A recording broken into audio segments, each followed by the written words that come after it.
Vampire আসলে শুধুই horror বইয়ের গল্পের চরিত্র বা লোককথার পিশাচি নয়, বরং এগুলো রীতিমতো বাস্তব কিছু মেডিকেল কন্ডিশন।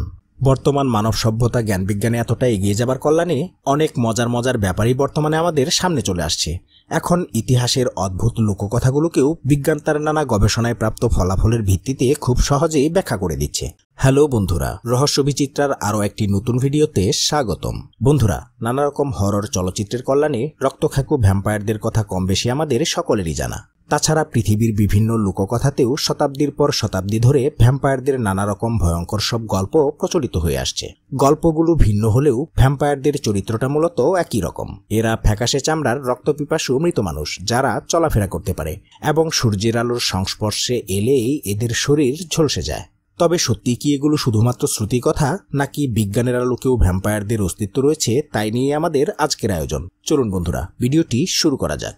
বন্ধুরা, যে কোনো সজ্ঞান ব্যক্তি মাত্রই বলবে ভ্যাম্পায়ারদের কাহিনীর বাস্তব কোনো ভিত্তি নেই। কিন্তু মজার বিষয় কি জানেন? বিজ্ঞান কিন্তু ভ্যাম্পায়ারদের স্রেফ শ্রুতি কথা বলে উড়িয়ে দেয় না। হ্যাঁ বন্ধুরা, ব্যাপারটা অদ্ভুত মনে হলেও সত্যি যে ভ্যাম্পায়ারের এসব লোককথার কিন্তু বৈজ্ঞানিক ভিত্তি রয়েছে। পৃথিবীর বেশিরভাগ সংস্কৃতিতেই ভ্যাম্পায়ার বা ভ্যাম্পায়ারের মতোই কোনো চরিত্র নিয়ে বিভিন্ন লোককথা প্রচলিত রয়েছে। যেমন চীনের লোককথায় আছে অন্যের জীবন থেকে শক্তি নিয়ে বেঁচে থাকা ভয়ঙ্কর এক প্রেতের কথা। আবার ভারতে প্রচলিত আছে শ্মশান ভূতের গল্প। তেমনিভাবে প্রাচীন ইতিহাসের দিকে তাকালেও দেখা যায় মেসোপটেমিয়া, হিব্রু, গ্রিক বা রোমান সবার উপকথাতেই ভ্যাম্পায়ারদের মতো কোনো না কোনো অপদেবতার গল্প প্রচলিত ছিলই। বৈজ্ঞানিক দৃষ্টিকোণ থেকে এসব উপকথাগুলো যাচাই করলে দেখা যায় এসব শ্রুতির জন্ম হয়েছে সাধারণত রোগ বিস্তার সম্পর্কে মানুষের ভুল ধারণার কারণে। যেমন প্লেগ রোগ যখন ইউরোপে মহামারী আকারে ছড়িয়ে পড়েছিল, তখন মানুষ স্বাভাবিকভাবেই এ ব্যাপারে ভীত হয়ে এই রোগ এবং রোগ বিস্তারের অদ্ভুত সব ব্যাখ্যা দাঁড় করিয়েছিল। সে সময় অনেকে বলেছিল যে এই রোগটি নাকি ইহুদিরা ছড়াচ্ছে, আবার অনেকে ভেবেছিল ঈশ্বর তাদেরকে পাপের শাস্তি দিচ্ছেন। অথচ এই মহামারীর কিন্তু একটি সুনির্দিষ্ট বৈজ্ঞানিক ব্যাখ্যা রয়েছে, যা মোটামুটি আমরা অনেকেই জানি। তেমনিভাবে ভ্যাম্পায়ার সম্পর্কিত লোককথাগুলোর সাথে যেসব সাধারণ বৈশিষ্ট্য জড়িয়ে আছে সে সম্পর্কে বিজ্ঞানীদের বিশ্বাস হলো এগুলোও প্রকৃতপক্ষে কিছু মেডিকেল কন্ডিশনেরই অতিকথন। এর একটি সম্ভাব্য সংযোগ হিসেবে বিজ্ঞানীরা পোরফিরিয়া নামক বিশেষ এক প্রকার রোগকে ধরে নিয়েছেন। সাধারণত পোরফাইরিন নামক রক্তের এক বিশেষ প্রকার অণুর আতিশয্যের ফলেই এই রোগটি হয়ে থাকে।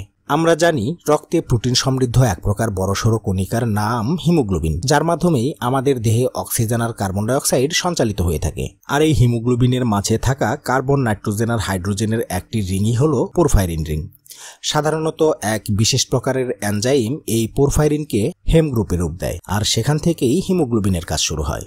কিন্তু পোরফিরিয়ায় আক্রান্ত রোগীদের ক্ষেত্রে এই এনজাইমের ঘাটতি থাকে, ফলশ্রুতিতে তাদের দেহে পোরফাইরিনের পরিমাণ বেড়ে যায়। এই পোরফাইরিন জমেই তাদের দেহে নানা রকম সমস্যার সৃষ্টি করে। এ অবস্থায় তাদের ত্বক তখন সূর্যের আলোর প্রতি সংবেদনশীল হয়ে পড়ে, আর তখন দেহে আলো পড়লেই ফুসকুড়ি উঠে সেখানে ব্যথা অনুভূত হতে থাকে। এই অতিরিক্ত পোরফাইরিনগুলো তাদের দাঁতে মুখে জমা হয়ে সেখানকার ত্বকগুলো লাল হয়ে যায়, আর এটি দেখে যে কারোরই মনে হতে পারে যে মানুষটা হয়তো কোথাও থেকে রক্ত চুষে এসেছে। বর্তমানে বিজ্ঞানের উন্নতির সাথে সাথে এই পোরফিরিয়াকে এখন আর বড় কোনো ব্যাধি হিসেবে বিবেচনা করা হয় না। এ রোগের প্রকৃতিও সহজে বোধগম্য হওয়ায় চিকিৎসায় খুব সহজে এটিকে সারিয়ে তোলা যায়। তবে যখন বিজ্ঞান এত উন্নত ছিল না, তখন মানুষের কাছে এই ব্যাধিটি ছিল বড়ই রহস্যময়। তাই হয়তো মানুষ এটিকে ঘিরে ভ্যাম্পায়ার নামক চরিত্রটি সৃষ্টির সাথে সাথে এটি নিয়ে এত গল্প বানিয়েছিল। আর পোরফিরিয়া রোগটি সাধারণত বংশ পরম্পরায়ও পরিবাহিত হয়। এ কারণে একজন ভ্যাম্পায়ার তার পরিবারের সবাইকে ভ্যাম্পায়ার বানিয়ে ফেলেছে এমন গল্পের উৎপত্তিও এখান থেকেই। তাছাড়া পেলাগ্রা নামক আরেকটি বিশেষ ব্যাধি দিয়েও এই উপকথাকে ব্যাখ্যা করা যায়। সাধারণত ভিটামিন B3 আর ট্রিপ্টোফ্যান নামক এক প্রকার অ্যামিনো অ্যাসিডের অভাবেই এই রোগটি হয়ে থাকে। আমাদের দেহ ভিটামিন B3 কে ব্যবহার করে খাবারকে শক্তিতে রূপান্তর করে, আর আমাদের খাবারে যদি ভিটামিন B3 যথেষ্ট নাও থাকে তাহলে আমাদের দেহের কার্যকলাপ ঠিক রাখার জন্য ট্রিপ্টোফ্যান থেকে এই ভিটামিন তৈরি করে নেয়। কিন্তু কারো দেহে যদি এই দুটিরই অভাব থাকে তখনই আসলে সমস্যাটির সূত্রপাত হয়। আজ থেকে 300 বছর আগে গমের স্থানে ভুট্টা ইউরোপিয়ানদের প্রধান খাদ্য হিসেবে বিবেচিত হতে শুরু করে। ভুট্টার ফলন তখন খুব ভালো হওয়ায় এটির দামেও বেশ সস্তা ছিল। তবে ভুট্টার কিন্তু গমের মতো পুষ্টিমান ছিল না। এর মাঝে ভিটামিন বি3 থাকলেও সেটি ছিল গমের থেকে কিছুটা ভিন্ন রূপে, তাই সেটা হজম করার ক্ষমতা মানুষের দেহে ছিল না। ইউরোপে ভুট্টা আসে মেক্সিকানদের কাছ থেকে, তবে মেক্সিকানরা ভুট্টাকে খাবার হিসেবে ব্যবহার করার আগে এটিকে চুনপানির মিশ্রণে একটু ভিজিয়ে নিত। তাই এই সময়ে হওয়া চুনপানির বিক্রিয়ার জন্য তখনই আসলে ভুট্টার পুষ্টিমান অনেক গুণ বেড়ে যেত।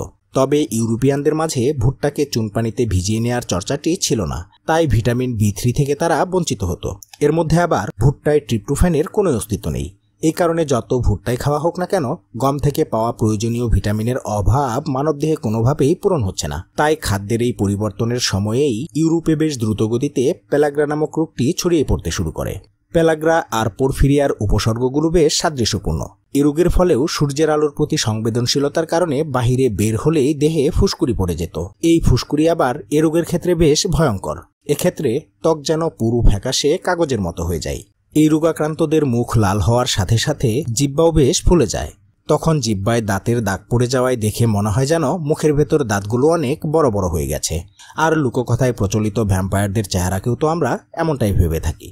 এছাড়াও পেলাগ্রায় আক্রান্ত রোগীর মস্তিষ্কের নিউরনও ক্ষতিগ্রস্ত হয়। ফলে দেখা যায় রোগীরা বিভিন্ন মানসিক রোগ কিংবা ইনসমনিয়ার মতো সমস্যায় আক্রান্ত হয়ে পড়ছে। সূর্যের আলোর প্রতি অ্যালার্জি আর সাথে ইনসমনিয়া, এ দুটোর সমন্বয় যদি কারোর মাঝে হয়ে থাকে, তবে কি আর সে মানুষটাকে ঘুমোতে দেখা যাবে?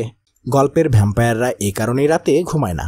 তবে এই পেলাগ্রা আর পোরফিরিয়ার মাধ্যমে তো ভ্যাম্পায়ারদের কিছু বৈশিষ্ট্যকে ব্যাখ্যা করা যেতে পারে, কিন্তু মৃত মানুষ হেঁটে বেড়াচ্ছে, এই গল্পের ব্যাখ্যাটি কিভাবে করা যায় এবার তাই নিয়ে চলুন আলোচনা করা যাক।